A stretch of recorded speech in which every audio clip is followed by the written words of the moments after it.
Cảnh sát này là ai da lo ấy miệng được ngon ăn được trứng á con nhìn ông gần lo ấy phát tầm mới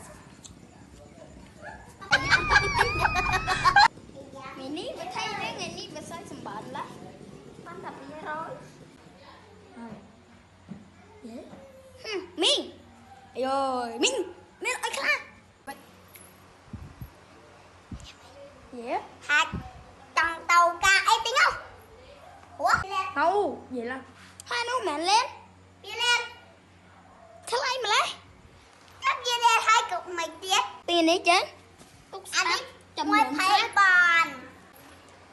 đặt quần đất muối bye bye anh Tấu ơi